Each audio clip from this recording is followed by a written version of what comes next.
El Shaddai, Adonai, le Dieu tout-puissant, le roi compatissant. Lui que le ciel révère, que la... Votre émission Éducation pour tous, une émission qui a été créée par la RTNK en collaboration avec l'Université de la Nouvelle-Pac dans le cadre d'éduquer la population congolaise et surtout la jeunesse de Bukavu en particulier. Nous sommes très heureux d'être avec vous à cette première émission de l'année par laquelle nous profitons de vous souhaiter meilleurs vœux. Nous voulons le meilleur, nous vous souhaitons une année 2019 de succès, de prospérité. Nous disons meilleurs vœux à l'équipe de la RTNK, sans oublier notre directrice Maman Nelly Adidja, Fundi Obedi, le chef de programme, le grand technicien Ale Moloto et toute l'équipe. Je profite également de cette opportunité pour souhaiter le vœu le meilleur à tous les amis, à tous les collègues, à tous mes étudiants, à tous les collègues du service et tous les téléspectateurs fans de l'émission Éducation pour tous. Je suis Philippe Mouzico, je suis enseignant à la faculté de l'informatique à l'Université de la Nouvelle-Pac.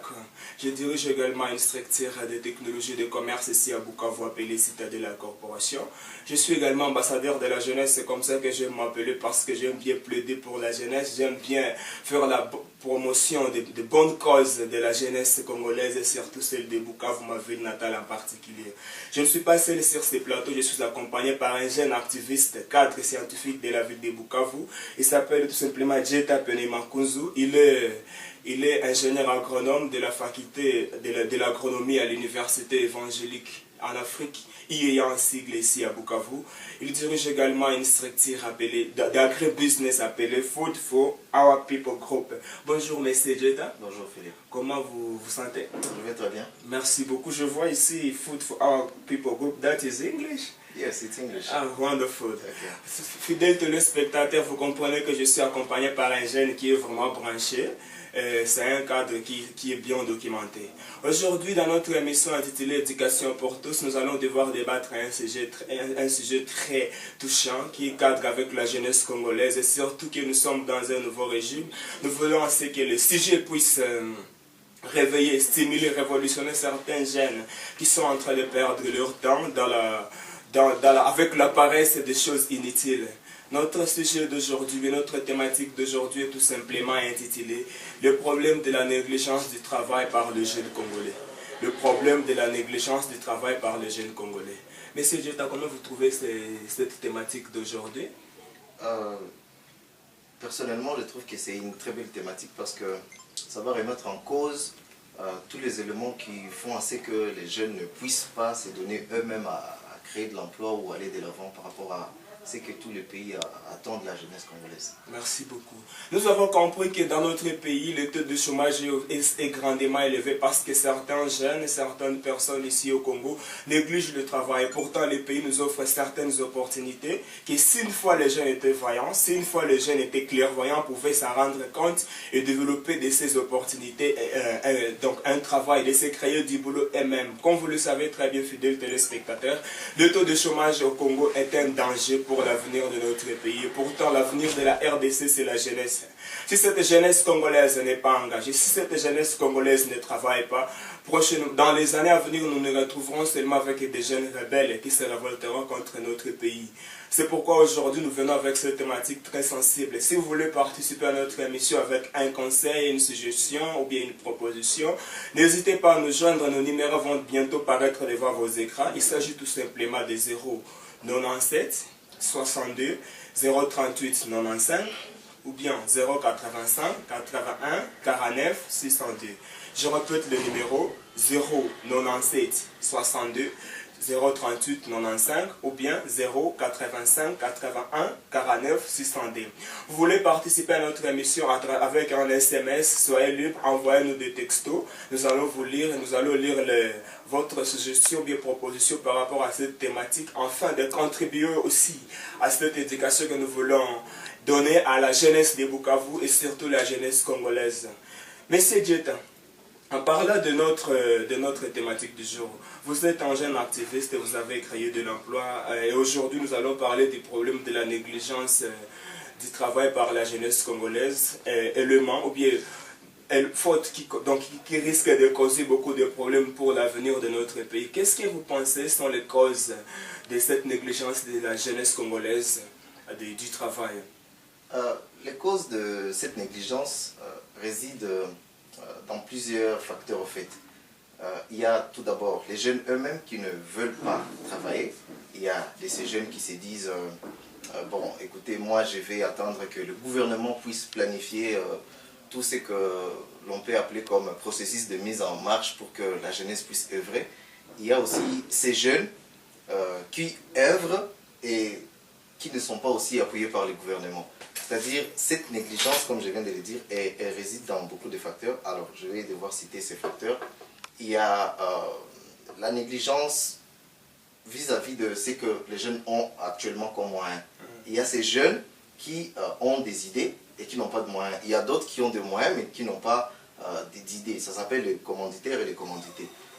Alors, vous pouvez trouver un jeune qui a une idée mais qui n'a pas le moyen efficace de le mettre en marche. Et il y a un autre qui a lui le moyen mais il ne sait pas comment œuvrer. Et si ces deux jeunes se rencontrent par exemple et œuvrent ensemble, cela peut donner une action qui va devoir aider pas seulement ces deux jeunes, mais toute une province, notre province, la province du Sud Kivu.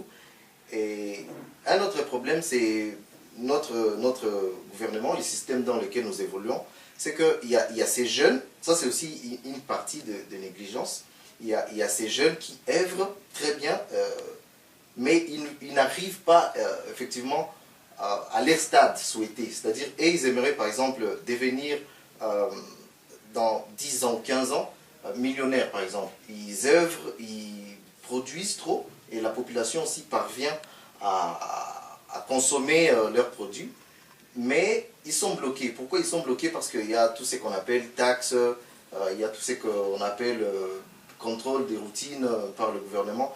Mais je pense que si un jeune qui se connaît être jeune conscient veut réellement continuer et créer de l'emploi lui-même, il n'a pas à voir tout ça, il n'a pas à négliger ce qu'il est parce qu'il a déjà un potentiel. Tout le monde naît avec un potentiel, c'est-à-dire il faut qu'il se dise je n'ai rien à négliger, tout ce qu'il a comme idée, il doit mettre ça en œuvre. Monsieur Jota, vous ne pensez pas qu'il y a aussi un rôle des parents dans ces problèmes là-bas, dans les causes, les éléments qui causent la négligence du travail chez les jeunes? Parce que je me dis peut-être qu'il y a certains parents qui n'encouragent pas les jeunes. Quand l'enfant a terminé les études, les parents rêvent que l'enfant puisse gagner un boulot de 5 000 $, 2 000 $, peut-être 5 000, 10 000 $, ce qui n'est pas aussi facile avec la situation actuelle de notre pays. Vous ne pensez pas qu'il y a aussi un rôle à jouer des parents dans cette cause qui fait que les jeunes sont en train de négliger de l'emploi ici chez nous en RDC? Bien évidemment, mon cher ami Philippe, il y a tout un rôle que les parents, bon, je vais dire la famille, que la famille en général doit jouer dans cette contribution de la création de l'emploi de jeunes. Parce qu'il y a, comme vous venez de le dire, il y a ces jeunes, eux, après leurs études, on en a ici dans la ville de Bukavu. Il y a une multitude de jeunes qui ont fini, mais qui ne savent pas comment est-ce qu'ils doivent être orientés. Les problèmes qui se résident au niveau de la famille, c'est il y a de ces familles qui, un jeune par exemple, un enfant de la famille peut aller dire au vieux, écoutez papa, j'ai fini avec le problème actuel de l'emploi, j'aimerais que je puisse par exemple entreprendre dans la vente de pagne, ok? Mais le parent va lui dire, bon, ok, je ne t'appuie pas parce que moi mon rôle se réside juste au niveau de la scolarisation. Donc, comme j'ai fini avec cette étape, c'est fini pour moi. Et le jeune sera bloqué et ne saura pas quoi faire. Ouais. Merci beaucoup. Fidèles téléspectateurs, comme je disais, nous sommes dans l'émission intitulée Éducation pour tous, une émission qui nous permet d'éduquer la jeunesse congolaise et surtout celle des Bukavu en particulier. Vous voulez intervenir dans notre émission, contactez-nous 097 62 038 95 ou bien 085 81 49 62. Nous sommes en train de débattre une thématique très sensible qui cadre avec la jeunesse congolaise et qui est victime du chômage à cause de certains éléments dont nous discutons discutons aujourd'hui, la négligence de certains jeunes. Les jeunes, nous avons remarqué que les jeunes congolais négligent de l'emploi. Pourtant, en regardant notre pays, il y a plusieurs choses, il y a plusieurs éléments qui peuvent être opportunistes pour notre pays, pour les jeunes de notre pays, mais les jeunes ne savent pas voir ça à cause de la négligence. Et nous venons de décortiquer certaines causes, certains éléments causaux qui font à ce que les jeunes sont en train de négliger le travail. Nous avons les jeunes eux-mêmes qui se surestiment avec leur diplôme. Par exemple, il y a ceux-là qui sont paresseux, qui attendent que le gouvernement toujours fasse quelque chose, que le gouvernement soit élu. Il y a également les parents. Nous avons remarqué qu'il y a aussi les parents qui ne savent pas encourager les jeunes à la création de l'emploi. Ils ne font que les décourager parce que quand une fois investi beaucoup d'argent dans les études de leurs enfants, ils pensent qu'une fois après leurs études, les enfants sont obligatoirement supposés trouver de l'emploi qui paye bien afin de rembourser cette économie de la famille. Ça, c'est le rôle des parents. Les gouvernements aussi qui ne facilitent pas l'entrepreneuriat des jeunes et le gouvernement qui n'encourage pas les initiatives des jeunes. Mais en parlant de ça, M. Djetta, vous pensez quelles sont les conséquences que cette négligence du travail peut engendrer chez les jeunes ici chez nous au Congo? Parce que ce n'est pas aujourd'hui que... Donc, nous avons une grande partie. Aujourd'hui, les études avaient montré que les universités congolaises produisent au moins chaque année 9000 candidats sur le marché d'emploi. Mais c'est seulement 300 personnes qui trouvent de l'emploi une année après. Vous comprenez comment est-ce que le taux de chômage est élevé au Congo? Imaginez-vous, dans un intervalle de 10 ans, il y a combien de chômeurs en RDC si les universités envoient chaque année 9000 et que seulement 300 trouvent de l'emploi dans 10 ans. Vous comprenez et surtout qu'au Congo, la population congolaise aujourd'hui est estimée dans les 82 millions d'habitants. Et au moins 70% de cette population est constituée par les jeunes, la jeunesse. Vous voyez ce danger que notre pays subit avec ces taux élevés de chômage des jeunes dans notre pays? D'une part oui et d'une part non, parce que moi je demande toujours aux parents, vous savez, chers frères, si toute une famille se met derrière un jeune et cette famille s'est dit nous allons te soutenir, peu importe l'activité dans laquelle tu vas entreprendre, ces jeunes doivent nécessairement réussir. Et quand par exemple ces jeunes se voient abandonnés par sa famille, il devrait tirer comme source d'inspiration sa famille, mais il trouve qu'il est abandonné, alors je pense qu'il est prêt à faire quelque chose qui ne sera pas du tout apprécié par notre société. Merci beaucoup. Comme vous le suivez, un jeune activiste, Djetta Pedimakouz, c'est un jeune activiste ici chez nous à Bukavu. Il est un entrepreneur de l'agribusiness. Il est parmi les jeunes qui ont décidé de ne pas négliger le travail, de commencer par un petit. Mais Djetta, est-ce que vous pouvez nous partager un peu de votre expérience? Parce que je me dis, je sais très bien qu'il n'y a que 2 ans, vous avez quitté l'université et que vous n'êtes pas tombé dans ce chômage exagéré qui frappe la jeunesse. Peut-être vous n'avez pas négligé ce que vous aviez en vous comme idée pour que vous puissiez créer quelque chose. Pour être franc, au début, tout après mes études universitaires, il y a eu cette négligence. Dans tous les jeunes, il y a cette négligence. Mais quand on prend conscience de l'état actuel, on s'est dit non, c'est pas possible. Il faut qu'on puisse pas seulement s'atteler sur la question de se trouver un emploi, genre aller chercher un boulot dans une organisation locale ou internationale, peu importe. Quand on sort de cette négligence et qu'on s'est dit que quoi que je fasse avec tout ce qu'on vit, disons, je parle du système actuel, quand on prend conscience de tout ça, on peut avancer. On s'est dit je vais de l'avant. On s'est dit on va de l'avant. Pour ce qui est de mon cas, j'ai pu comprendre que rien ne peut être fait gratuitement. Alors il fallait lutter. J'ai commencé par la culture de maïs. À Camagnola, on a essayé avec un petit groupe de jeunes que j'étais en train de guider à l'époque. Ça a tenu, mais à des pourcentages près, parce que l'entrepreneuriat, c'est un combat, je peux dire. C'est un combat. C'est pas aussi facile. C'est plus que se chercher un emploi. C'est plus que se chercher un emploi. Alors, quand on continue à chercher et qu'on ne trouve pas, mais dans sa tête, on garde toujours une vision. Ça, c'est vraiment très crucial et on continue, peu importe les dégâts, peu importe les obstacles, on continue. Donc, j'ai dû affronter beaucoup de choses. J'ai dû faire face à des perturbations monétaires, perturbations en termes de groupe, parce que c'est faire une équipe, c'est vraiment pas quelque chose de facile.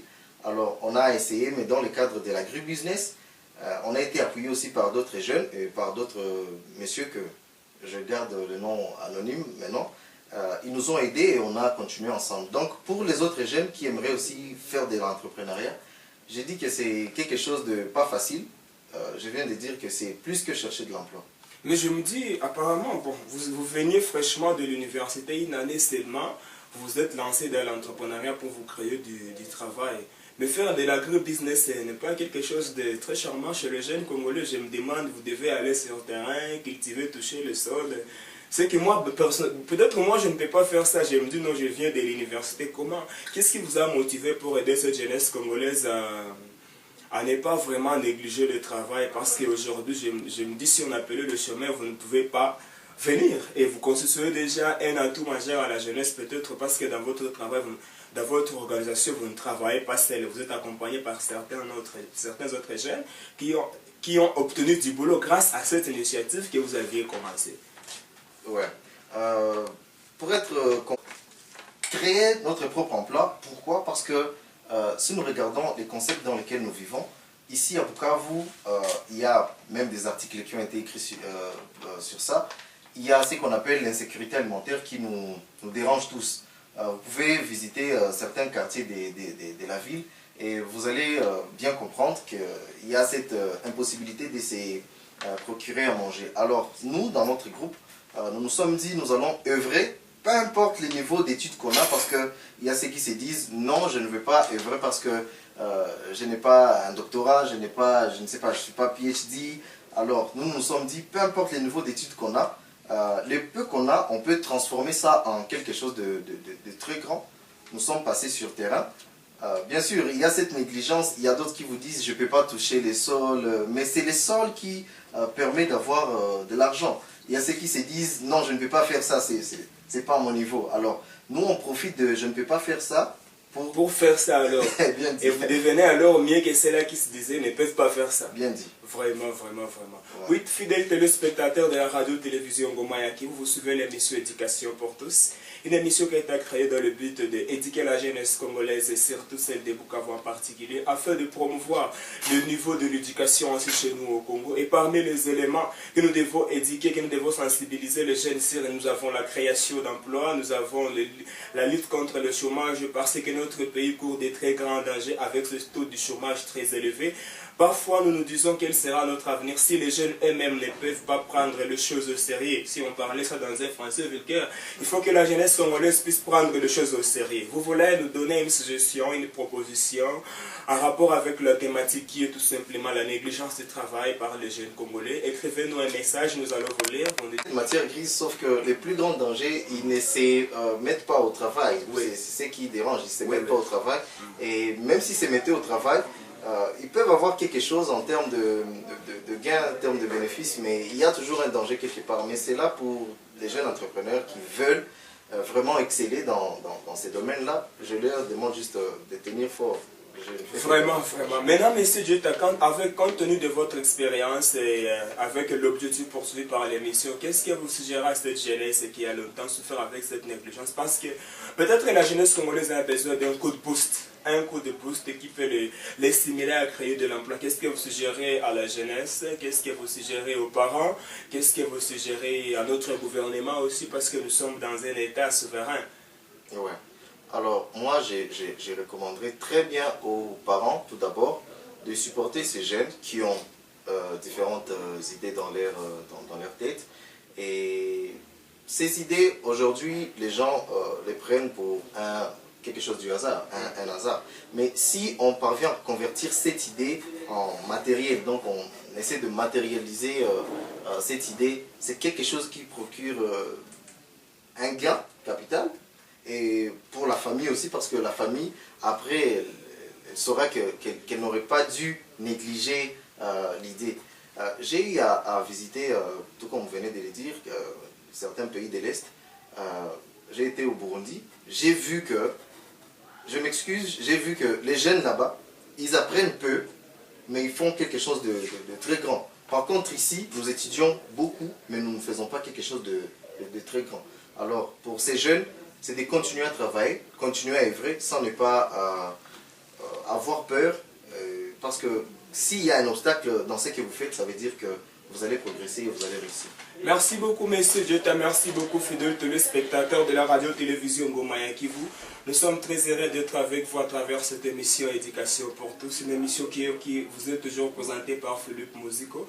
Désormais, l'émission Éducation pour tous se passera chaque mercredi à la radio-télévision Ngoma ya Kivu à partir de 15h juste jusqu'à 15h30.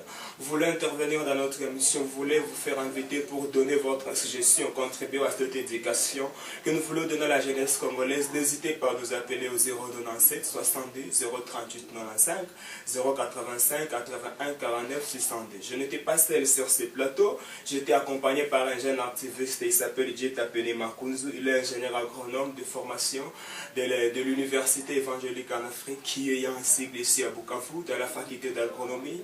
Il est également responsable d'une firme d'agribusiness appelée Food for Our People Group ici à Bukavu.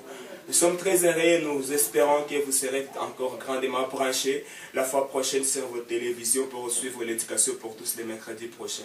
Vous voulez suivre notre émission sur internet, consultez notre compte YouTube Éducation pour tous, mais vous tapez tout simplement Philippe Musico sur YouTube, vous verrez notre vidéo et continuez à suivre l'éducation que nous apportons à cette jeunesse. Nous n'avons pas oublié les utilisateurs de Facebook, toujours le même compte Philippe Musico. Éducation pour tous, vous retrouverez nos vidéos et vous allez partager et continuer à suivre l'éducation que nous vous avons toujours passée, nous vous avons toujours donnée. Merci beaucoup, restez branchés sur les ondes de la radio-télévision Ngoma ya Kivu et passez une très très bonne journée. Bye.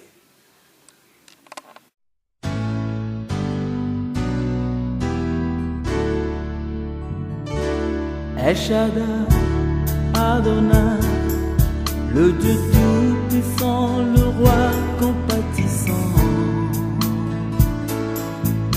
Lui que le ciel révère, que la terre préfère et tout l'univers le vénère.